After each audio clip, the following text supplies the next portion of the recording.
하나님 아니신 여호와 하나님의 은혜를 감사를 드려옵나이다. 지난 1월 한 달 동안도 주님의 날개 안에 품어주셨다가 늘 함께하시고 인도하신 주님 감사합니다. 아버지요, 2월달을 주님 함께하시고 아버지요, 첫 주를 함께하신 주님 감사합니다. 2월달에도 주님의 은혜 가운데서 아버지가 승리하는 한 달이 되게 하시고 주님과 늘 동행하는 삶이 되게 하나님 함께하시고 역사여 주시옵소서. 이 나라를 붙들어 주시고 세계가 아버지여 코로나19로 인하여서 너무나 어려운 가운데 있사오니 우리 하나님께서 함께하시고 인도하여 주시사 다리속히 코로나19가 성을될 수 있도록 하나님 도우시고 인도하여 주시옵소서. 사랑해 주님 감사합니다. 아버지여 주님 저희 순복음의 용기를 사랑하시고 아버지 늘 함께하신 주님 감사합니다. 아버지여 건축 중에 있는 주의 생을 함께하시고 인도하여 주시사 하루속히 아버지 아름다운 성전이 잘 건축되어서 하나님께 영광 올려드릴 수 있도록 하나님 도우시고 인도하여 주시옵소서. 오늘도 단상을 붙들어 주시고 세우신 귀한 사장 목사님 이술로 통하여서 저희들에게 귀한 말씀 주실 때에 그 말씀으로 통하여서 저희들 은혜 받게 하시고 늘 승리의 말씀이 될 수 있도록 하나님 도와주시옵소서. 질병으로 고통 중에 있는 주의 백성들을 기억하시고 질병에서 자유하게 하시고 영육이 강건할 수 있도록 하나님 도우시고 인도하여 주시옵소서. 우리 목사님에게 더욱더 은혜를 부어주시고 어느 곳에 가시든지 하나님의 영광을 나타낼 수 있도록 하나님 도우시고 인도하여 주시옵소서. 예배 가운데 역사하시고 인도하실 줄 믿고 감사를 드리고 예수님 이름으로 기도드렸습니다. 아멘.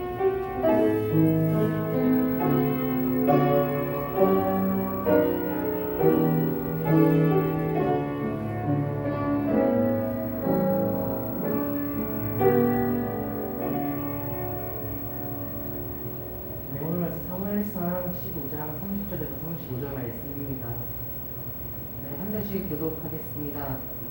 사울이 이르되 내가 범죄하였을지라도 이제 청하옵나니 내 백성이 장로들 앞에 이스라엘 앞에서 나를 높이사 나와 함께 돌아가서 내가 당신의 하나님 여호와께 경배하게 하소서 하더라. 이에 사무엘이 돌이켜 사울을 따라가며 사울이 여호와께 경배하니라. 사무엘이 이르되 너희는 아말렉 사람의 왕 아각을 내게로 끌어오라 하였더니 아각을 즐거이 오며 이르되 진실로 사망의 괴로움이 지났도다 하니라.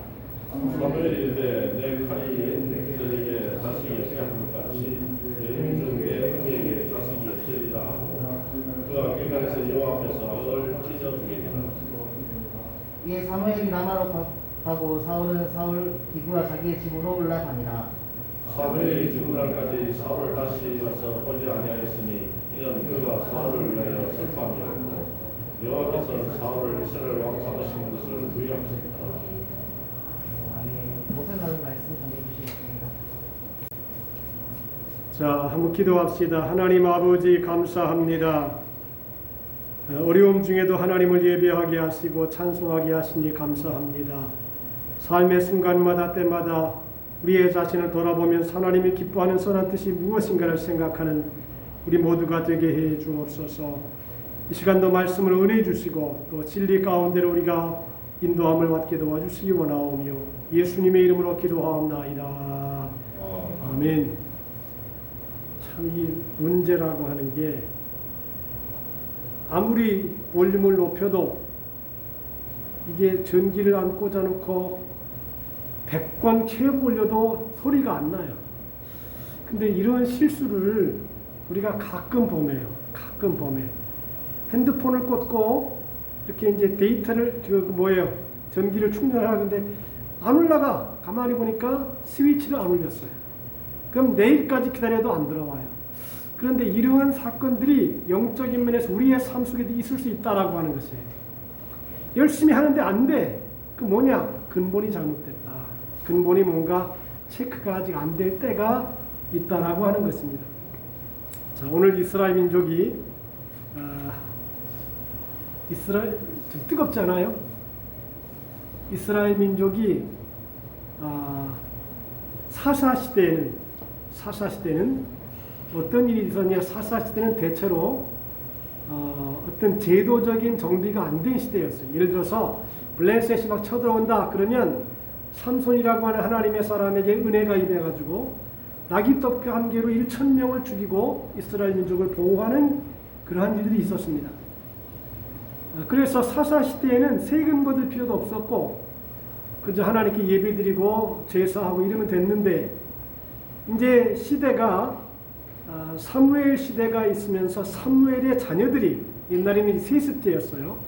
사무엘이 제사장 직분하면 그 다음에 그 아들들이 또 이어서 제사장 직분을 했어요. 그런데 사무엘이 가만히 보니까 그 아들들이 불량자예요. 성경에는 오늘 제가 아침에 얘기했지만 히스기야 왕이 므낫세를 낳았단 말이지요. 좋은 왕 밑에 나쁜 아들들이 나왔어요. 여기도 마찬가지로 사무엘은 훌륭한 사람이에요. 기도로 나온 자식, 기도로 나온 아들이고 또 기도의 사람이었어요. 그런데 그 밑에 아들들은 불량자야. 왜 불량자냐? 이 아들들이 재물을 성전에 갖다 재물을 집어들어 먹어요. 또 성전에 있는 아이들, 여자아이들하고 봉산 아이들하고 또 음란한 짓을 해요.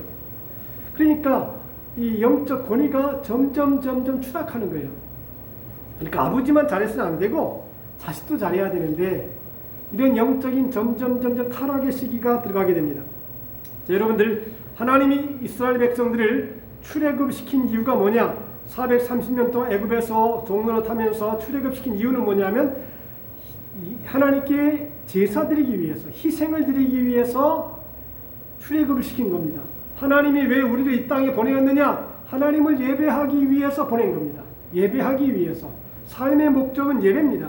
그러니까 예배가 점점 식어지잖아요. 그러면 영적으로 식어집니다. 예배가 점점 게을러지고 예배가 멀어지면 마치 탕자가 아버지 집을 떠난 것 같아서 처음에는 시원하고 좋을지 몰라요. 근데 세월이 가면 갈수록 이게 점점 나태해지고 게을러지고 타락해지고 하나님을 떠나게 되는 것입니다. 여러분들 예배 한번 집에서 우리가 한 몇 주 동안 집에서 드렸죠. 근데 어때요? 편해요? 좋아요? 백 집사님 집에서 드리고 어떻습니까? 나와서 예배드린 거랑 별로 기분이 안 좋습니다. 기분이 안 좋습니까? 아이고 우리 백 집사님 역시 양심이 깨끗해. 근데 어떤 목사님이 그래요? 지난번에 우리 교회에 오신 목사님 한 분 있었죠? 왜? 성결교회 그 목사님이 하는 얘기가 야 나도 예배 안 나니까 편하더라. 그래 편하더라. 원로 목사님인데 예배 안 하니까 편하더라 그러는 거예요. 근데 그게 실제로 안 드리면 편해요.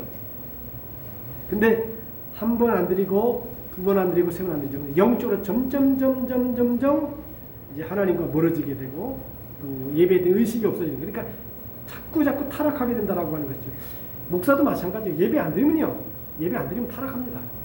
자꾸 하나님의 은혜 가운데 무릎 꿇는 시간이 있어지고 기도하는 시간이 있어져야지. 예배 시간이 멀어지고 기도 시간 멀어지잖아요. 점점 세속화될 수밖에 없는 것이 우리 인간이에요. 자, 하나님이 이스라엘 백성들을 택하신 이유가 뭐냐? 하나님을 경외하는 백성이 되게 하기 위해서. 그리고 그들을 통해 세계 만민이 우상을 버리고 하나님을 믿게 되는 제사장 나라가 되게 하기 위해서 이스라엘 민족을 택했습니다.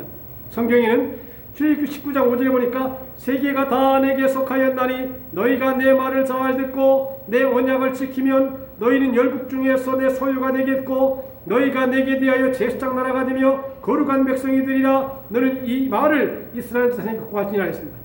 하나님이 이스라엘 민족을 택하셔서 열국 중에서 하나님의 소유가 되었다.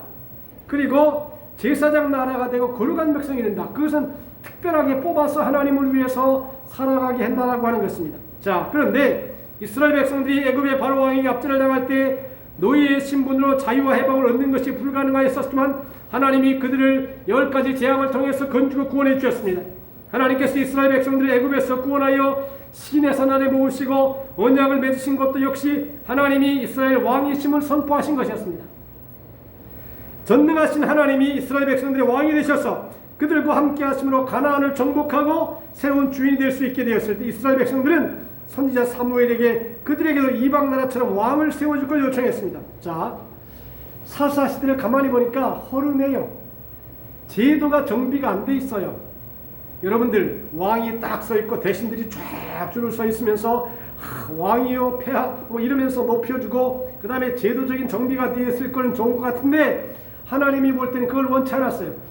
야, 너 왕을 이스라엘 백성들이 구하는데 그거는 나를 그러니까 사무엘의 아들들이 좀 잘못된 행위를 해서 그게 핑계들이 되지만 결국은 하나님을 왕으로 섬기는 것으로 만족하지 아니하고 보이는 세상 나들처럼 눈에 보이는 인간을 왕으로 섬기고 싶었기 때문이라는 것입니다. 그래서 엘리 제사장 가문이 끊어지고 사무엘 선지는 나이가 많이 늙었고 그 아들들은 사무엘과는 달리 악행과 무능함으로 불신감 때문에 주변 이방 나라들처럼 자기들에게도 왕을 세우다는 잘못된 요구를 했습니다. 자, 여러분들 왕을 주십시오. 왕을 주십시오. 그런데 보세요.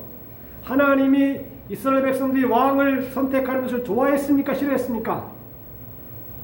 원치 않았어요. 하나님이 이스라엘 백성들 다른 왕을 세우는 거 원치 않았어요. 근데 자꾸 하나님 왕을 주십시오. 그럼 어떻게 할까요? 하나님께서 그래 왕을 가져봐라. 그래서 어쩔 수 없이 허용한 것이 사울 왕입니다.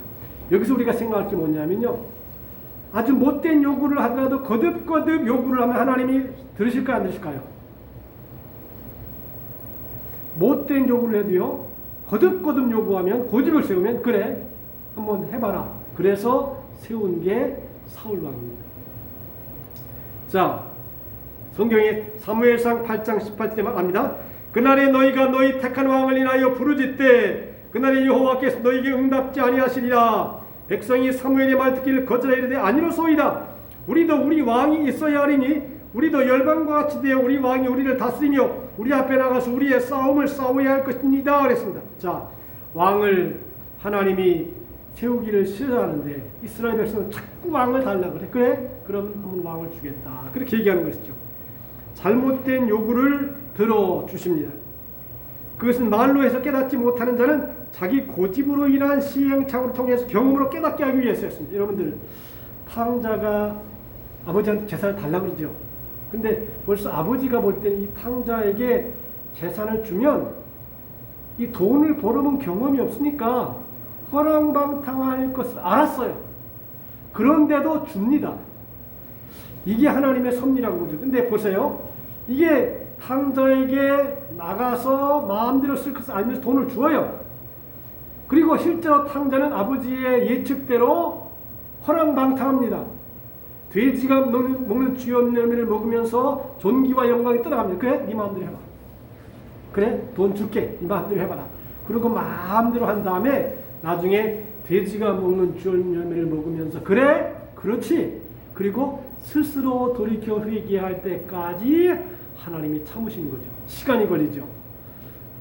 이게 진짜 몸으로 체득한 순종에 대한 얘기입니다. 아, 그래도 아버지 집에 있는 종들보다는 이것이 낫지 않냐? 아버지 집에 종들은 나보다도 나은 대우를 받지 않느냐라고 하는 생각을 스스로 깨달을 수 있을 때까지 가만 놔두는 거죠. 아, 그래서 여러분들 가만히 보니까 하나님이 사람을 교육시키는 방법 중에 하나가 뭐냐면 그대로 놔두는 거예요. 한번 체험해봐라. 그래? 그렇게 한번 경험해봐라. 이것을 끝까지 놔두어서 스스로 아버지 집에 있는 게 그래 좋구나. 이것을 깨달을 때까지 가만 놔두는 거예요. 이게 하나님의 섭리라고 하는 것이죠. 우리도 자녀들 교육할 때 이제 어릴 때는 마음대로 이렇게 하라 저렇게 하면 듣거든요. 근데 이제 나이가 먹으면 부모 말 잘 안 들어요. 개성이 강해져요. 그러면 어떻게 돼요? 어떤 방법으로 교육을 합니까? 그래, 네 마음대로 해봐. 네 마음대로 해봐. 그리고 스스로 깨닫고 아픔을 느끼고 괴로움을 느끼고 그래도 내 아버지 집에 있는 게 낫다라고 스스로 알 때까지 가만히 있는 거예요. 이게 하나님의 교육 방법이라고 하는 것입니다. 탕자에 대한 것도 그렇고 오늘 본문에 이스라엘 백성들이 왕을 구하는 것도 그렇고 너 한번 스스로 알아봐라. 스스로 깨달아봐라. 이게 이제 하나님의 교육 방법 중에 하나라고 하는 것이죠. 자, 그런데 이제 사울이 왕이 되었습니다.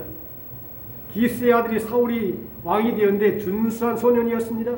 이스라엘 자손 중에 그보다 더 준수한 자가 없고 키는 모든 백성보다 어깨는 더하다 했습니다. 이 사울이 키가 크고 인물도 잘생기고 누가 보기에도 흠모할 만한 인물이 바로 사울이었다는 것입니다. 겉으로 볼 때는 참 훌륭했습니다. 그는 사람들 앞에 나서는 것이 부끄러워서 숨은 것을 하나님이 가르쳐 주실 정도로 자신을 낮출 줄 아는 사람이었습니다. 처음에는 참 겸손했지요. 낮아졌어요. 그런데 세월이 가고 시간이 가면서 점점 이제 하나님의 뜻을 어그러뜨리기 시작합니다. 하나님의 주권에 도전하게 되고 영적 질서를 무너뜨립니다. 여러분들 죄송합니다. 제가 지방의 임원회를 이렇게 장로님들을 대하면서 느끼는 게 하나 있어요. 늘 권사님들 그렇고 처음에 임직할 때는 참 겸손해요. 대단히 겸손합니다. 아이 그럼요. 그렇게 다 얘기합니다. 어느 교회나 다 마찬가지니까. 제가 임직식을 해운대 수목교회도 하고 그 다음에 여기 안락교회도 하고 큰 교회는 다 했거든요. 근데 참 겸손해요. 아주 무릎을 툭툭 꿇으면서 잘합니다. 근데 이제 그 마음이 계속 가야 돼요. 중간에 막 삐뚤어집니다. 이제 자기 생각이 강해집니다. 이런 게 하나 있더라고요. 죄송한 제 얘기 경험담에 들어보세요. 그 장로님들이 죄송해요. 타락을 하면 어떤 현상이 나타나냐면 목회자를 격동을 시키더라고요. 격동을 시켜요. 아주 속을 뒤집어 놔요. 제가 이제 광주에서도 그렇고 여기 안락교에서도 그렇고 이 교회 지방인을 섬기면서 보니까 막 심령을 뒤집어 놔요. 막 격동을 시켜요. 이게 편안한 마음이 돼야 되는데 격동이 되더라고요. 격동이 되면 교회가 문제가 생기는 거예요. 마음이 행복해지고 질서를 따르고 즐겁게 살아가야 되는데 막 격동이 돼요. 그냥 막 그 말을 들으면 막 흥분이 되고 말이죠. 이 저렇게 하면 안 되는데 이런 생각이 든다라는 것입니다. 자, 사무엘이 모든 백성에게 말합니다. 너희는 여호와의 택하신 자를 보느냐? 모든 백성 중에 짝할 리가 없느니라 하니 모든 백성이 왕의 만세를 외쳐 부르니라 그랬습니다. 오늘 성경에서 사울 왕은 왕이 된 후에 정권력에 집착하기 시작하면서 거듭나는 것이 아니라 전혀 다른 모습으로 변질되기 시작합니다. 모든 조건을 다 갖추고 영광스럽게도 이스라엘 초대 왕이 되었던 사울이 몰락하게 만드는 원인이 무엇이냐면 첫째로 하나님의 주권에 도전하고 영적 질서를 무너뜨렸기 때문입니다. 여러분 지금은 입법, 사법, 행정부가 있습니다만 이 사울이 다스릴 때는 사무엘이 다스릴 때는 대통령과 같은 왕권, 국회와 같은 선지자권, 사법과 같은 제사장권이 다 사무엘이 쥐고 있었습니다. 근데 문제가 없어요. 왜냐하면 사무엘이 영적인 사람이기 때문에 문제가 없는 거예요. 이게 자기 욕심이 많고 가득하고 이러면 반드시 탈이 생기거든요. 근데 사무엘은 기도를 많이 하는 사람이라 겸손한 사람이라 하나님 앞에 발수고 몸부림치는 사람이라 그렇기 때문에 문제가 하나도 없어요. 그래서 일방적인 독주를 견제하고 상호 협력을 통해 좋은 결과를 창출해내기 위한 이 좋은 제도였는데 그보다 더 하나님의 방법이 뭐냐? 그냥 하나님의 종에게 권력을 주어서 그들을 잘 섬기려고 하는 것입니다. 사울은 뒤늦게 그것이 자기 힘으로 역부족이라고 느꼈을 때 뒤늦게 사무엘에게 도움을 요청했습니다. 영적인 질서를 흐트리니까 벌써 하나님이 사무엘에게 점점 사울을 멀리하는 것입니다. 부담스러운 것이죠. 사울이 문제가 막 어그러지고 하나님께 버림받고 점점 하나님의 뜻을 어그러드니까 사울이 떠나요. 사무엘이 떠나요. 하나님의 종이 더 이상 가까이 하려고 하지 않아요. 근데 여기서부터 문제가 시작되는 거예요. 전에는 사울이 왕이 되었을 때는 사무엘하고 아주 친분이 있었거든요. 아주 부드럽고 소프트하게 아주 친밀 감정이. 그런데 하나님의 영이 떠나고 하나님의 신이 떠나고 점점 불순종해지니까 이게 관계가 으그러뜨리는 것입니다. 그래서 사울을 가리켜서 사무엘 선지자는 망명되다고 책망하면서 왕권을 길지 못할 그를 예언했습니다. 지금은 왕의 나라가 길지 못할 것이라 여호와께서 왕에게 명하신 바를 왕이 지키지 아니하였으므로 여호와께서 그 마음에 맞는 사람을 구하여 그 백성의 지도자를 삼으셨느니라 했습니다. 사울은 참다운 회개 대신에 그럴듯한 변명으로 자기를 합리화시키는 데 급급했습니다. 사무엘상 13장 12절에 이에 내가 이르기를 블레셋 사람은 나를 치러 길갈로 내이고거를 내가 여호와께 은혜를 간구치 못하였다고 부득히 하여 번제를 드렸나이다. 자기가 멋대로 번제를 드리고 제사장 역할을 해버립니다. 역할을 자기 역할만 해야 되는데 역할을 사무엘 선지자가 해야 될 걸 자기가 해버려요. 문제가 생기죠. 우시야 왕 시대도 우시야가 정치, 경제, 사회, 문화적으로 아주 왕성한 시대였지만 우시아가 버림받은 이유가 뭐냐? 우시아가 제사장이 드릴 것을 갖다 자기가 탈취해가지고 자기가 드려서 결국은 우시아 왕은 문둥병에 걸리게 됩니다. 그러니까 사람이라는 게요, 내 길만 가야 돼. 내 길만 가야 돼. 내 길이 아닌 것을 자꾸 넘보게 되면 문제가 생기는 거죠. 군인은 군인의 길만 가야 돼요. 우리가 남의 길을 갖게 되면 내 길도 아니야, 그것은. 여러분, 목사도 그러잖아요. 목사도 목사의 길이 있어요. 아무 데나 막 가는 게 아니에요. 그래서 이 사울은 거듭거듭하여 하나님의 명령을 불순종합니다. 사울은 그와 같은 전력을 가지고 형집행 유예된 상태에 있으면서도 조심하지 않고 또다시 하나님의 명령을 불순종하고 자기 멋대로 행하는 죄를 범함으로 화를 자초합니다. 하나님께서 사울이 아말렉과의 전투에 힘의 열세에도 불구하고 이기게 해주실 때 한 가지 명령하신 것이 있었습니다. 그것은 아말렉과 싸워 이기거든 전리품을 챙기지 말고 다 진멸하여 없애버리라고 명령했습니다. 지금 가서 아말렉을 쳐서 그들의 모든 소유를 남기지 말고 진멸하되 남녀와 소유와 젖먹는 아이와 우양과 약대와 나귀를 죽이라고 했습니다. 자, 아말렉과 전쟁에서 완전히 진멸하라 했어요. 하나님이 그렇게 명령하신 것은 마치 구제역이나 방울병이나 조류독감을 예방하기 위해서 아직 병들지 않은 짐승까지 도살하거나 매장하는 경우와 같이 이방인의 죄악이 물욕에서 비롯되었음을 교훈하시기 위함이었습니다. 이게 가만 놔두면 자기도 모르게 아말렉의 품속에 빨려 들어갈 수 있기 때문에 아예 아말렉을 진멸하라. 아주 그냥 뿌리째 말라, 씨앗을 없애버려라. 그렇게 말씀했거든요. 그런데 사울은 하나님의 명령을 불순종하고 쓸모없는 것만 골라 죽이고 가치 있는 것은 따로 구별해서 살려두는 불순종의 죄를 범하고도 회개할 줄 몰랐다는 것입니다. 사무엘 선지자를 통해 하나님의 책망 앞에 변명만 늘어놓고 자기를 합리화하게 급급했습니다. 사울이 말합니다. 그것은 우리가 아말렉 사람에게서 끌어온 것인데 백성이 당신의 하나님 여호와 앞에 제사하려 하여 양과 소의 가장 좋은 것을 남기며 그 외의 것을 우리가 진멸하였나이다 그랬어요. 하나님이 말씀한 것을 그대로 행동하지 아니하고 자기의 생각과 뜻을 따라서 판단을 하고 행동을 합니다. 여러분, 신앙은요, 하나님이 하라 하면 하면 되고 하지 말라 하면 안 하면 돼요. 십계명이 뭡니까? 하라와 하지 말라에 나누는 것입니다. 안식일을 기하여 그날을 거룩히 하라. 다른 신을 내 앞에 두지 말라. 우상을 섬기지 말라. 근데 자꾸 여기에 다른 생각이 들어가게 되면 이제 이것이 자꾸 불순종으로 이어진다는 것이요. 여호와 하나님은 그와 같이 뻔뻔한 사울을 이스라엘 왕이 되게 하시면서 크게 후회하였고 사무엘 선지자도 근심하며 밤새워 여호와께 부르짖을 정도로 문제가 많았습니다. 그러니까 사무엘 선지자가 자꾸 근심하는 거죠. 저 사울이 저렇게 하면 안 되는데 저렇게 하면 안 되는데 자꾸 마음에 근심이 되는 것이에요. 이제 여기에서 하나님은 사울을 점점 버리게 되고 또 말씀을 전해도 듣지 않게 되고 그렇게 되면 갈등이 생기게 되고 이제 하나님이 사울 세운 것을 후회하는 것입니다. 사울이 말합니다. 영적 줄이 끊어진 거 어떻게 하냐면 사울이 말합니다. 내가 범죄하였을지라도 청하옵나니 내 백성의 장로들 앞과 이스라엘 앞에서 나를 높이사 나와 함께 돌아가서 나로 당신이 하는 여호와께 경배하게 하소서 그랬습니다. 사울이 범죄하였을지라도 불순종했을지라도 내 백성의 장로들 앞과 이스라엘 앞에서 나를 높여주십시오. 그러니까 하나님과의 관계는 두 번째고 사람들 앞에 나를 좀 높여주시고 알려주시고 나로 돌아가서 당신이 하는 여호와께 경배하소서. 이게 뭐냐면 알맹이를 빼버리고 겉모습만 좀 변들하게 해달라 이 말이죠. 체면만. 이게 중요한 건데 하나님이 원하는 것은 겉모습이 아니에요. 폼이 아니에요. 마음이란 말이에요. 마음.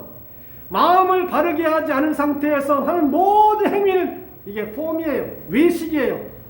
중심이 잘못된 것입니다. 그러므로 우리가 신앙생활하면서 중요한 건 뭐냐? 그 폼이 문제가 아니거든요. 여러분들 선물 지금 껍데기만 주면 어떻게 해요? 아니잖아요. 선물 안에 내용이 있어야지. 마음이 내용이에요.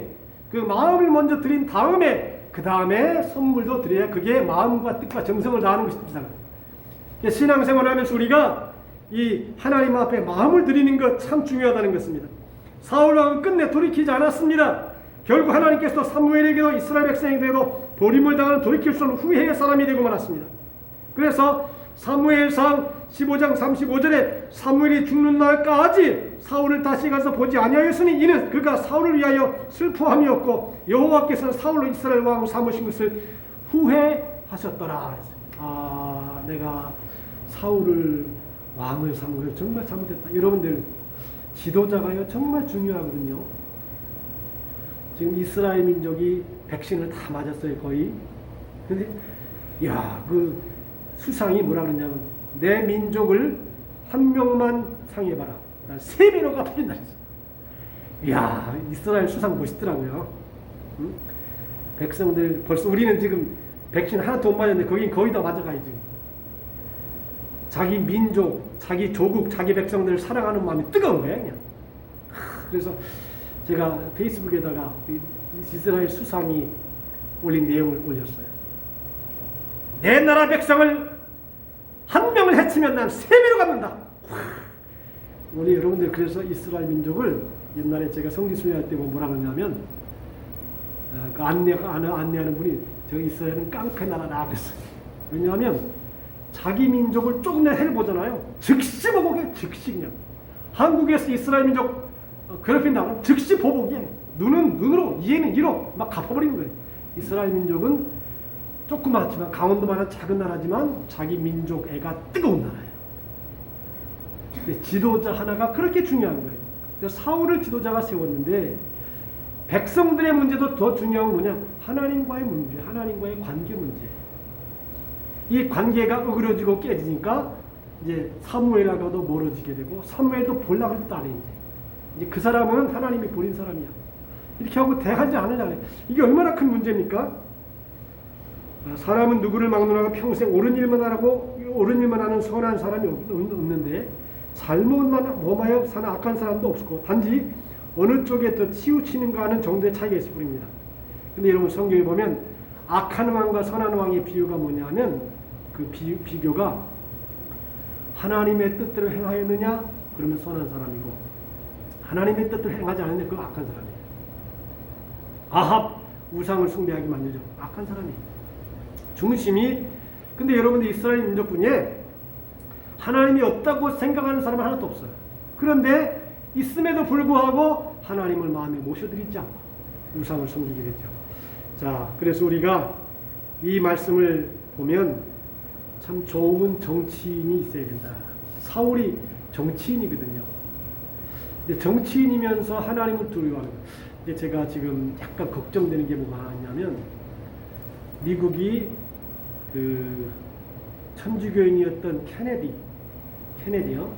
케네디가 대통령이 될 때에 사회가 굉장히 히피들도 나타나고 늘 케네디가 천주교인이거든요. 근데 지금도 바이든도 천주교인이에요. 근데 또 희한한 것은 뭐냐면 미국이 진보가 되면 한국은 보수가 된다. 이제 그런 통계도 나왔답니다. 그래서 우리도 하나님 앞에 쓰임받을 때 죽을 때까지 쓰임받아야 돼요. 귀하게 쓰임받아야 되고 하나님께 버림받으면 안 돼요. 여러분들 하나님께 버림받은 것이 최고의 비참한 거예요. 그죠? 사람들은 자기가 유익할 때 이용하고 쓸모없으면 버리는 경우가 가끔 있어요. 사람들은 버릴 수 있어요. 가끔. 근데 하나님은 가능하면 안 버려요. 근데 사울처럼 거듭 반복해서 거역을 하면 버린다는 거죠. 오늘 우리가 이 말씀을 보면서 여러분 평생 하나님과 동행하고 동거해서 우리가 하나님 앞에 쓰임받는 그러한 삶이 될 수 있기를 바랍니다. 하나님 앞에 귀하게 쓰임받아야 돼요. 죽을 때까지. 근데 이런 거 있잖아요. 우리 이제 지금 우리 교회도 연세가 드시면 점점 기력도 쇠해지고요. 정신력도 쇠해지고 치매 증상도 점점 일어나는 것을 보게 돼요. 근데 이런 게 있어요. 나는 여러분 중에 한 분도 치매 안 걸리길 바라요. 예? 네? 근데 치매 안 걸리는 방법 뭐냐? 자극을 줘야 돼. 자극을. 영적 자극을 줘야 돼. 기도로 자극을 주고 또 예배로 자극을 주고 저는 요새 성경을 쓰거든요. 여러분 집에 가서 써보세요. 근데 성경을 쓰니까 자극도 오는 거예요. 저는 이제 요새 중국어도 좀 공부하고 일본어도 이렇게 공부하려고 하는데 자꾸 뇌에 자극을 주면 이게 치매가 늦어진다는 거예요. 뇌에 자극을 주면. 근데 자극이 없으면 아무런 그 감각이 없어지는 거예요. 점점 세포가 세포가 너 이제 그 세포 쓸 필요 없어. 그러면 세포가 점점 죽어져요. 그러면 이제 세포가 죽어지면 자꾸 기억 상실증이 되고 감각도 없어지게 되고 새로운 건 더 도전. 그래서 제가 요새 우리 저기 누구요? 김호진 권사님 새벽마다 새벽기도 하시는데 이 양반 지금 참 건강해요. 김호진 권사님이. 근데 정신이 살아있어. 몸은 80 놓있는데 마음은 20대야. 제가 이렇게 김호진 권사님 하신 걸 보면서 제가 이제 집에까지 가가지고 서 계시면 문 다 열어드리고 올라갈 때까지 기다렸다가 또 문 닫아드리고 또 내려와서 또 이제 또 문 열어드리고 또 이제 집에까지 보면서 이렇게 끝나는데, 이야, 이 김호진 권사님이 참 여러분들 똑똑하잖아요. 머리가 똑똑해요. 뭐냐 하면 성경 읽고 기도하는 게 그게 머리에 자극을 주거든요. 뇌에 자극을 줘요. 그래서 성경 읽고 이 양반 그 성경책을 가지고 왔다 갔다 가지고 꼭 가지고 가. 좀 놓고 가지. 안 놓고 가고 갔다 가져와. 내가 그것도 받아주고. 근데 우리가 평생 영적인 자극이 있어야 돼. 영적인 자극. 기도의 자극, 또 공부도 자극을 좀 줘야 돼. 이 나이에 무슨 공부를 해. 그게 아니에요. 죽을 때까지 해야 돼. 김영석 교수가 한 두 가지 말이 있어요. 101살 사면서 두 가지를 했다. 하나는 일을 했다. 하나는 공부를 했다는 것이에요. 읽고 공부를 하니까 머리가 퇴색에 가지 않는 것이에요. 오늘 우리가 영적인 면도 마찬가지 면이 있다. 영적으로 자꾸만 쓰고 헌신하고 희생하고 그러면 하나님의 은혜가 내 거에서 퇴색하지 않고 뒤로 물러가지 않는다는 것입니다. 오늘 우리가 이 말씀을 대하면서 사울은 하나님이 후회한 사람이라고 했어요. 성경에 보니까 하나님의 은사와 부르시면 후회함이 없다는데 사울은 후회를 했어요. 야, 내가 왜 저런 사람을 왕을 세워가지고 백성들 어렵게 하고 하나님과의 교제도 깨어지게 하고 좋지가 않은가. 후회했어요. 사람이 사람 사귀는 게 굉장히 중요하거든요. 예수님이 밤새도록 기도하신 다음에 두 번 기도하셨어요. 하나는 제자들을 세울 때하고 하나는 겟세마네에서 십자가 질 때하고 두 가지 기도하셨는데 그 중에 제일 중요한 기도 중에 하나가 뭐냐면 12 제자를 세울 때 밤이 있어서 하나님 좋은 사람 세우게 해주십시오. 적은 사람이 하나님의 사람으로 제자의 글을 감당하실 때 여러분들 실제로 예수님의 마음 5,000명 3,000명보다도 실제로 예수님이 마음 넣은 것은 12 제자예요. 5,000명 3,000명 일시에 꽉 모일 수 있죠. 다 터져버려요. 그 사람들이 그 피를 우리와 우리 조상에 돌렸잖아. 그러니까 다 나가버린 거예요. 근데 3년 동안 예수님은 그 제자들을 위해 전심으로 힘을 다해 결국은 12 제자가 세계를 변화시켰어요. 오늘도 우리가 무리가 되지 말고 제자가 되어서 끝까지 충성하고 그리고 멋지게 하나님의 은혜 가운데 마무리도 할 수 있는 그런 삶이 되어야 되겠다. 그래서 여러분 자신도 후회하지 않고 우리 하나님도 후회하지 않고 우리 모두가 참 귀한 분 만났다. 그렇게 자긍심을 가지고 존경하는 하나님의 사람들이 다 될 수 있기를 주님의 이름으로 축복합니다. 기도합시다. 하나님 아버지 감사합니다. 오늘도 우리가 주님의 말씀을 받았습니다. 사울을 하나님이 세운 다음에 처음에는 그냥 겸손하게 순종했지만 나중에는 하나님의 뜻을 거역함으로 하나님의 사람 사무엘도 떠나갔고 하나님의 신도 그를 떠나갔습니다. 오늘도 우리로 하여금 끝까지 하나님 앞에 쓰임받으어서 영광 돌리는 삶이 되게 하여 주옵소서. 예수님의 이름으로 기도하옵나이다. 아멘. 331장 찬송합시다. 박수를 잡시다.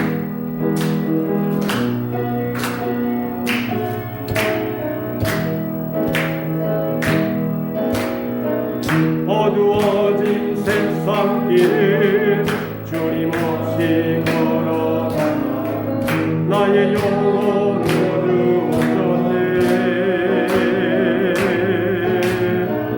어느 것이 일인지 어느 것이 진리인지 아무것도 알 수 없었네.